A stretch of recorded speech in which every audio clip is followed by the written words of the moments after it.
Yeah, my favorite and simplest way to get customers on LinkedIn is to go to your profile views. So if you click on your profile, you click view analytics, you go to profile views.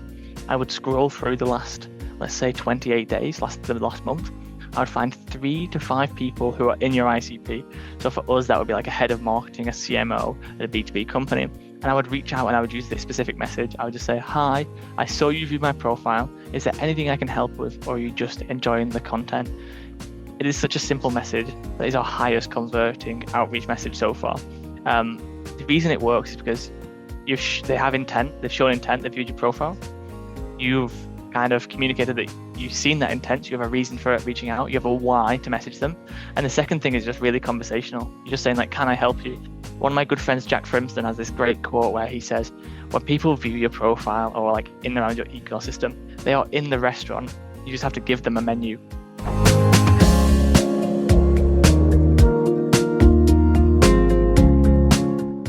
So, hi guys, this is Ayman, and welcome back to another episode of Beyond the Feed by Social Champ. And today we have Niall with us, who is the founder and the CEO of Noticed. And Notice is a platform that helps B2B brands get noticed online, especially on LinkedIn. So, we have a very interesting topic to talk about.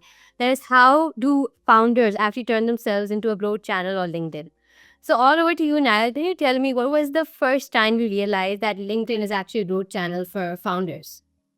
Yeah, it's a great question. I'm super excited to be chatting. I think the first time I realized LinkedIn was a real marketing channel, when I was about 19, I got this unusual opportunity to work at a marketing startup in London. And I always say it was an unusual opportunity because it was a marketing startup that didn't market companies, but actually marketed people. So very early on in my marketing career, I got first-hand experience working with some quite high-level CEOs, podcasters, that type of thing. And at the time, we did basically everything for them. So we used to do PR for them. We'd do Instagram, Facebook, LinkedIn, whatever they wanted. But quite interestingly, when I was inside these people's accounts, I was watching them generate massive amounts of revenue just through their LinkedIn DMs at the time. And they were messaging back and forth. And I remember one client in particular raised about 8 figures directly, virtually back and forth in the LinkedIn DMs of him posting content and investors reaching out to him. So very quickly, I realized that um, while personal branding is amazing and there's so much potential there, that actually LinkedIn as a platform has a massive amount of potential. And I was watching that firsthand, and that's where I kind of first ignited that fire for LinkedIn. That's great. That's great. So you said that you've actually noticed the potential of LinkedIn since you were 19. So do you think that LinkedIn has changed since then, or is it the same? Because I've seen a lot of creators now coming onto LinkedIn. Before it was just a job platform. So how do you see LinkedIn evolving? Yeah, I was chatting about this internally recently. But LinkedIn as a platform has changed so much over the last 20 years, or however long it's been. At first it was like a glorified Rolodex, to, like, keep all your contacts in. Then it became a big networking platform, and then a recruiting platform. People would use to like get essentially a glorified job site. I think 2 years ago it was when it really became a social media app, and you could post a selfie or anything, and you get 50,000, 100,000 impressions really, really quickly. But what's changed now is I see it not just as a social media platform, but as a marketing platform. And what we're seeing now is that while it's probably tougher than ever to get impressions, or tougher than 2 to 3 years ago to get impressions, it's much, much easier to drive revenue. And they have all the tools there as well. So I think this transitions now from a recruitment networking platform to a social media platform. And now I see it as a marketing platform instead. That's amazing. So just like you said, there's now a marketing platform. So do you see what's actually the difference you see in founder-led brands and normal company brands as well? Like, do you see company pages actually doing well on LinkedIn, or do you think that founder-led brands are doing well? It's a great question, right? I think company pages are underrated on LinkedIn in a way of like, a lot of the personal branding gurus on LinkedIn who push you to use your founder profile, they will have they'll tell you to not bother about your company page. They're just focused on your personal brands. What we've noticed recently is that we have some quite impactful results from our company page, even if the impressions aren't high. So, for example, recently, two things that were really impactful on our company page is driving leads when we have new offers opening up. It's very, very credible in terms of it coming from a company rather than a person. The second thing is hiring, which I think is really, really underrated. Our hiring post on our company page, not job posts, a post that says, "Hi, we're hiring for these roles," gets 10,000 impressions on our company page, and we get a massive amount of applicants through them. So if you want to get more brand awareness, focus on founder led. But that company page should always be a part of the strategy. I often think of it as a second part of the customer journey. I might look at your profile and then I'm like, okay, what's this person doing? And I look at the company page, which is where a lot of the credibility comes from. That's amazing. So a lot of founders are not able to be consistent online because they, obviously have a busy schedule and all. So what tactics or tricks do you have for them? Like what type of content should they actually post online? Great question. I think the first thing every founder should do is commit to a cadence. And what I mean by that is they should choose certain days of the week that they post and just commit to that. The biggest thing that will move the needle for any founder is just saying, okay, I'm going to post Tuesday, Wednesday, Thursday, and I'm going to post every Tuesday, Wednesday, Thursday. And when you start to put out more content like that, you'll start to realize what's working, what's resonating, what might be driving leads. I would think less about the strategy at the start, and I would focus more on getting going. Um, and that's what we always say. We said, get going and then get good. And that's the best advice I can give for a founder. And the second thing I would think about from a founder perspective to get started on LinkedIn is I would think positioning first. I think people rush to do like outreach or content when just like start by just making your profile look good, having a graphic design banner, a good headshot, a great headline that articulates who you are, what you do, the people you do it for, the outcome you provide for them. And even, everyone's LinkedIn profile just from having a network will get some views and some interaction. And you'll obviously do some commenting back and forth. You might do some DMs with people that you know. Just start by getting your profile up and running, positioned well, and then you can stack on top of that with content and outreach and ads and all the other things that you can do on LinkedIn. That's amazing. So right now you talked about positioning. So I have this question that do you think that founders positioning should be the same as their own company's positioning or can it be a little bit different? This is an interesting one. I think a lot of people have different opinions on it. For me, if I'm attacking LinkedIn with a company page and a founder page, I am having aligned positioning, but not identical. So on the company page, I would keep it a little bit more corporate. On the founder page, I would try to inject some personality and something that's personal to them. So, for example, if they had a personal award, like they were Forbes 30 under 30, I think you can include it there. I think you should also include your role on on your personal page. But also, the biggest change I would see is in the about section. You might have the exact same banners, but in the about section from a founder page or a personal page, I would really push to tell a personal story about who you are, where I can get to know you really, really quickly. My about section right now is a timeline of my journey so far in marketing, which is a really simple way for you to have context on who I am. Whereas a company page, I like to keep it a little bit more corporate, should we say, where I'm explaining what the company does, the results, the clients you work with, and that type of thing. So from a positioning perspective, I would just inject a little bit more personality and story into the personal positioning across the page, and particularly in the about section. That is amazing. Just like you said right now, that you need to add more personality when it comes to your personal founder led brand. So I want to ask you that, like right now, a lot of people are using AI. And because of AI, it's very difficult to actually add personality into a brand, especially for founders who do not have time. So, what is your opinion on the use of AI when it comes to personal brands specifically? Yeah, I think that AI is fantastic for content and your personal brand. I think it's those that using it incorrectly are the ones that are getting it wrong. But you don't want to use AI for it is to write all of the copy, for example, for your content. But I'll give you an example of it in my case. Probably 40 to 50% of my content is graphics right now. And the reason they're graphics is because they have a lot of utility. So they're very useful for people to kind of save, come back to, action on. I can include a massive amount of information. It's visual. Um, and I don't create 90% of the graphics that go on my page. But what I do, there's two things that I will always do is one, I always want to be the one commenting, and I always want to write the copy for the page because that's the personality that I can add to it. So I'm adding the idea at the start. The graphic though is not what I'm trying to communicate. I need that. That's a skill set I can outsource, and then we can go to me writing the copy and me doing the comments. And I think that's where I would use AI is like use it for skills to elevate your content, communicate your ideas better, but stick to the human in terms of coming up with the ideas, the direction of the content. And could you replace the copy technically? But I think you have a personal aspect to that as well. Um, the value in my content isn't the fact that I would sit there designing my post all day. It's the idea and the context and the content I'm putting into it. So what's actually inside the graphic and I would be happy to outsource to AI to communicate that better than I could. So that's what I would use. I would use it as a tool, not as a replacement. I think that's probably the gap that more people forget. Yeah, that's true. I agree with that. So, what mistakes do you think that founders right now are making on LinkedIn? Chasing the wrong metrics or optimizing for the wrong things would be the two big things I think people are making a mistake of on LinkedIn. I think it's really, really attractive when you get impressions to want more impressions. I've fallen into this trap, everyone else has as well. If you have a post that gets 20,000 impressions, 100,000 impressions, it's very easy to see, okay, there's gonna be more posts like that. And while technically, it reasonably makes sense to do that, the reality is that it might not lead to your objective. So for example, my top level objective of my LinkedIn is to drive new business into our business. It's to drive sales. So let's say I have a post that does 100,000 impressions but drives 0 leads in. Like, if I'm just tracking the impressions and optimizing for impressions, I would do 5 posts a week like that, or at least do, 3 or 4 a month.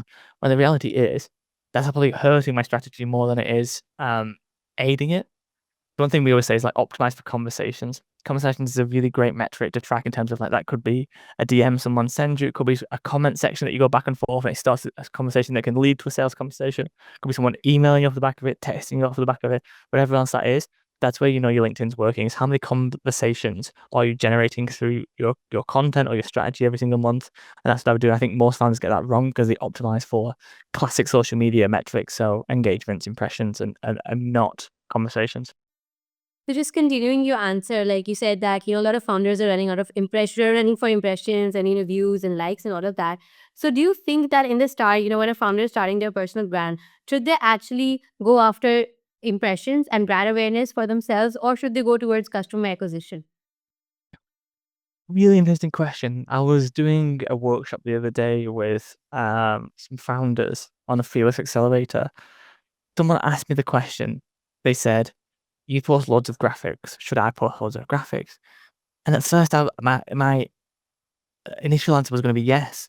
But the reality is sometimes it's to not do as I say, but do as I do. And if you scroll back through my LinkedIn 3 years ago, well, my strategy wasn't necessarily all graphic. I told a lot of personal stories. I gave people context. Now I have 60,000 followers. A large percentage of those followers have context of the stories I've told in the past. Sometimes I'll tell a story so they get to know me as well. But the majority of the people will have already had that context on the story. So when I'm getting started, I want to give people as much context on who I am and get to know me. So if I was a new founder coming to LinkedIn, I would spend the first probably 3 to 6 months just giving people context on who I am. That means telling my personal story of my life so far, the lessons I've learned, the issues I've had, trying to relate and have relatable problems. I tell my founder stories, like how did I become a founder? Why did I start a company? I tell the company story. When did we start the company? How did it develop? What does that look like today? And I'd probably spend the first 3 to 6 months doing that. After that 6 months, I'd spend probably 6 to 12 months starting to become an industry expert. So I would just pivot slightly from stories and start to integrate more thought leadership around the niche that I wanted to attract people to. After 12 months, I would focus more on like, okay, how can we start conversations with people on that topic? And that's why the irony is that no matter how great my advice could sound on this podcast, it's sometimes the best thing you can do is not listen to what I say and just see what I did. Which, like I said, it was that blend of stories to thought leadership to a really niche content that can drive conversations into the business. That's an amazing answer. So can you tell us about how Notice specifically helps founders online? Yeah, great. So we have a LinkedIn specialism. We're a B2B marketing agency. And what we do is a combination of content and LinkedIn outreach. The content is that gets the brand out there. It's like the top of funnel awareness. And we generally do that across like a founder profile or a C-suite or execs. But the thing that people don't see, which has a massive impact for our clients, is the LinkedIn outreach we're doing. So we're literally at scale starting conversations with people's ICP. That means building lists of their target audience, starting those conversations with them, but also looking for intent signals. One of the biggest hacks of LinkedIn is it's built as a networking platform. So every little aspect of LinkedIn is built to help you start conversations. So we can go through your profile views, who's engaging on the content, who's searching for your company, all these little intent triggers that LinkedIn gives you, and then retarget those people to start conversations. And that's our bread and butter. That's amazing. So right now you talked about a number of different things like engaging with brands and engaging with others as well. So a lot of people, even founders, they have this misconception that LinkedIn and any personal brand is all about just posting. But I want you to use this platform to actually get rid of this misconception, tell people that what a personal brand is, and it also involves building a community, engaging with others as well. Yeah, and you know what I will say, this might be controversial. I think that people need to differentiate founder-led content with personal branding. It's a Mhm. very different thing. So, personal brand to me is someone who wants to be in the spotlight.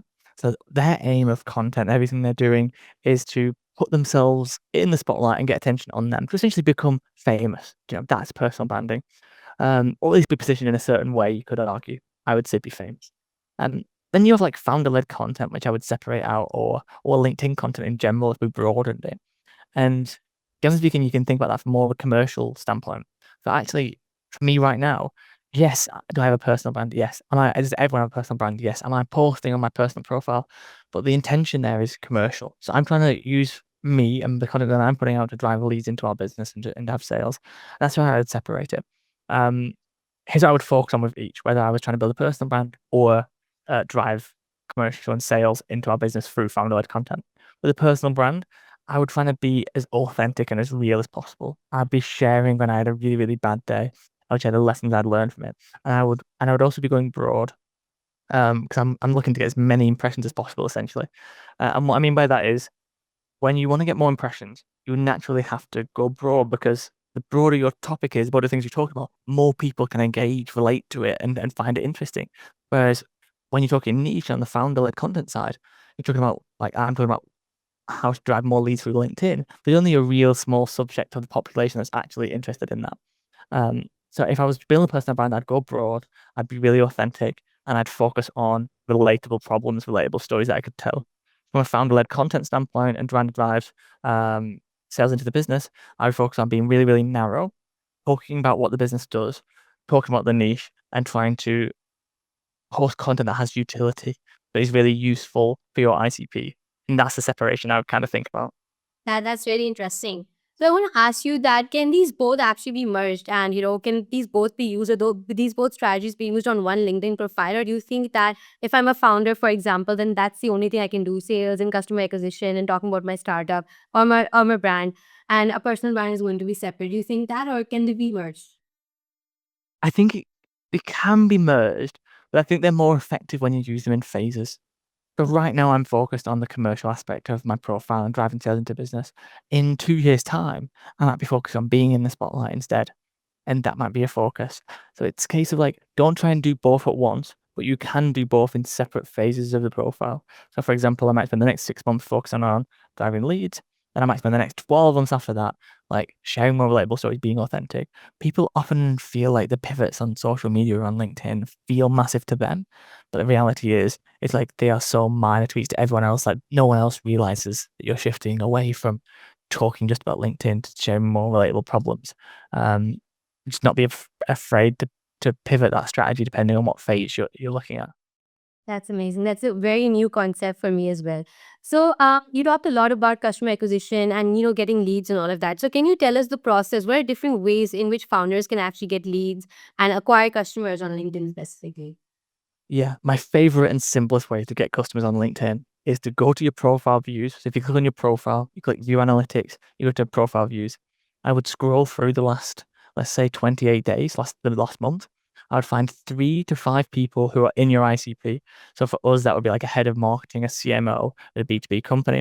And I would reach out and I would use this specific message. I would just say, hi, I saw you view my profile. Is there anything I can help with? Or are you just enjoying the content?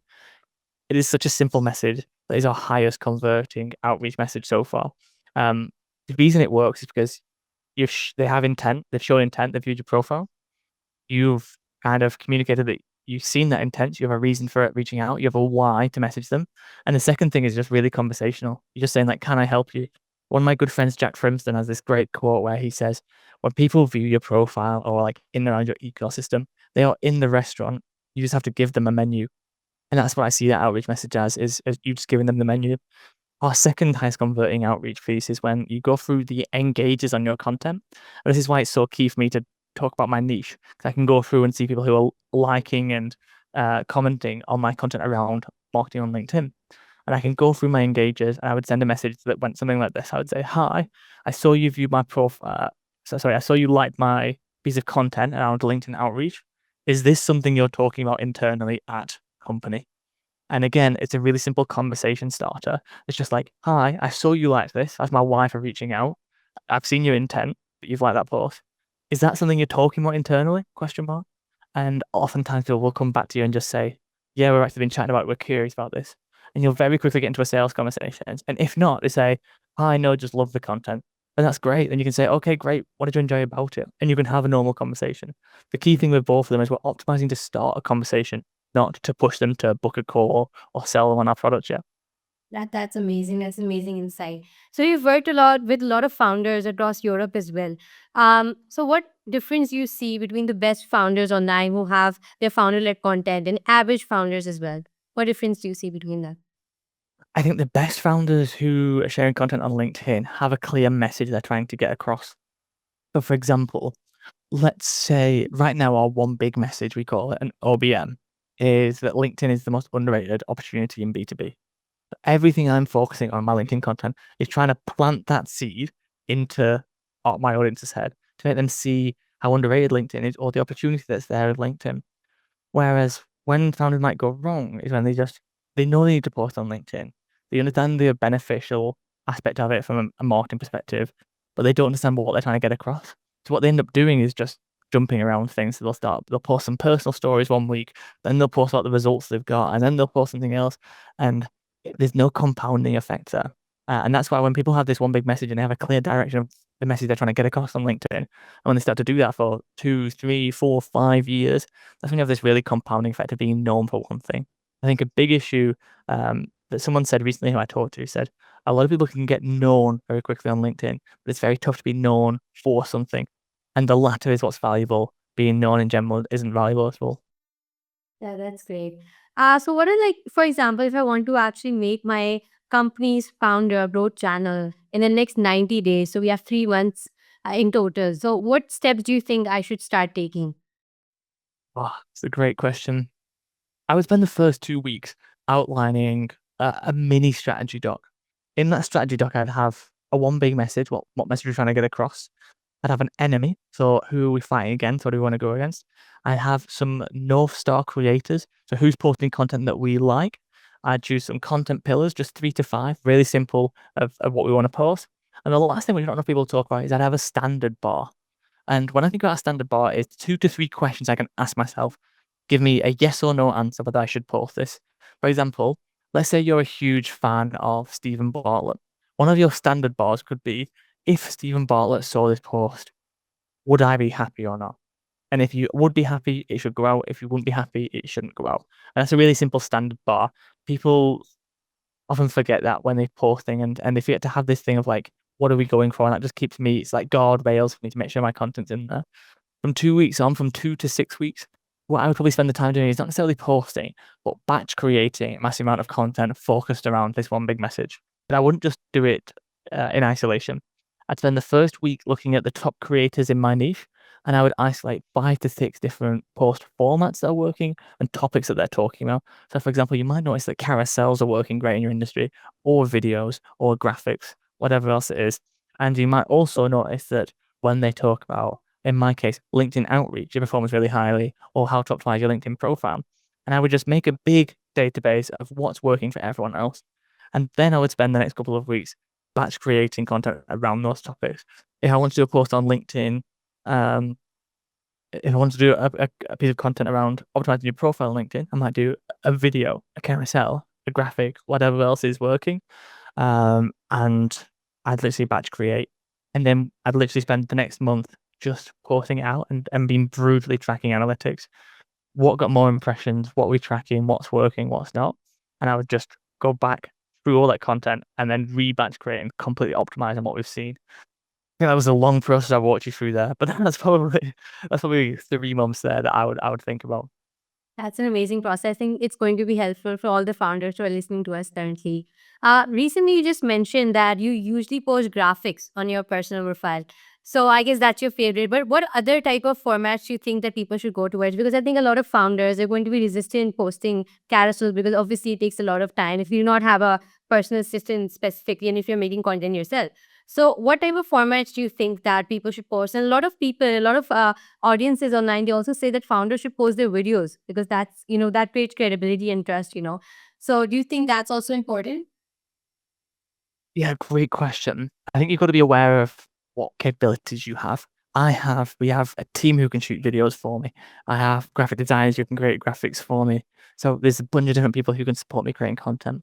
when I was getting started, I would literally just focus on, if I was a founder, on I'd take photos of the journey. So like I'd try and document more. So like what's happening? Can I take a photo? Simple, authentic things just with a phone and just explain that in an authentic way. I'd type it out when I'm on the train, commuting, when it's a Saturday night and there's adverts in between the telly. I would just start to write down things like that.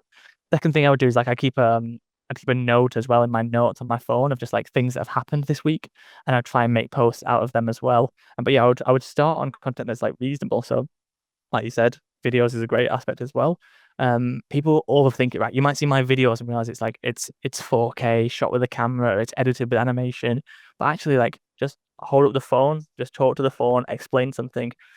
There's no barrier to entry with video and posting a photo and text. That's where I would start and just focus on the quality of insights you're sharing versus the quality of the actual content production. Because you can scale content production, but it's very tough to scale the quality of ideas that you're sharing. So what do you see? Where do you see actually the future of LinkedIn going and founders online as well? And do you think that LinkedIn is the only platform where founders, especially B2B founders, they're going to be the most active? I think that if I was a B2B founder, I think the best platform you should be on is LinkedIn. I think that all the others is you can do TikTok, you can do Instagram, you can do the rest, but actually is the reality is LinkedIn's you'll have the biggest ROI. What was the second half of your question? I said that. Do you think that LinkedIn is the only platform where you see founders in the future? Where do you actually see LinkedIn going? And you said, where does LinkedIn go? Okay. I think LinkedIn will follow a similar path to Facebook and Instagram. So Facebook, I think it was like 2008, was just a social media platform. You could build massive Facebook groups, massive followings on Facebook. People used to post all these videos on Facebook. It's a massive creator platform. Then they optimized to be a marketing platform. Facebook ads blew up and companies made massive amounts of money. On Instagram, you just posted photos and you could go viral on Instagram. They introduced real stories, ads on Instagram. Again, companies made lots and lots of money. On LinkedIn, 2 years ago, it's a massive creator burst. You could post on LinkedIn, go viral, get lots of followers. Now it's becoming a marketing platform, and that is where companies start to make a lot of money. I think we will lean towards more paid stuff, in terms of like paid ads. But you also got to remember that LinkedIn have other paid aspects, which I love about LinkedIn, that they will push as well. Sales Navigator for lead generation. The conversational aspect of sending DMs on LinkedIn is there to get sales. So I think it will come away from the social media platform. I think it'll be tougher than ever to go viral, get impressions, but easier than ever to generate ROI. That's amazing. So you talk about Sales Navigator right now, and then there's also LinkedIn Premium as well. So do you think that our founders should actually buy these features, or is it okay to just have a free profile? You don't need any extra features. I think to start, you don't need anything. But I think I pay £66 a month for Sales Navigator. I was talking to someone the other day and they were like, oh, should I invest the £66 a month? And my argument for that was just a case of like, if you can't make £66 a month from a tool that allows you to build lead lists, start conversations with people, and like, there's a bigger issue there than the £66 a month. Like, you know, that for anyone, that is one customer, one client. So I believe that any founder getting started, it's like a no-brainer. And I would start there. And I love some of the features of it. And like I said, I keep telling people is that LinkedIn wants these tools to succeed that it's building. So they're incentivized to Yeah. help you win as well, which I think is something people have to remember. It's not like they're hoping to take your money and the tool will be terrible. Like they are incentivized to make it work for you. That's true. So this actually brings us to the end of the podcast now. It was wonderful having you. It was a mini 30 minutes conversation, but I enjoyed because, I love LinkedIn as well. And I think that's an amazing platform. So at the end, would you like to give any advice to all the founders out there who are actually second guessing if they should start on LinkedIn or not? Yeah, 100%. Stick to a cadence, get started, then get good, and you'll be able to figure it out along the way. Don't copy what everyone else is doing, but see what they did when they were getting started as well. I mean, that's a great place to start. And that's amazing. Thank you again for being on our show. And I guess you also enjoyed as well. Yes, thank you so much. You're welcome.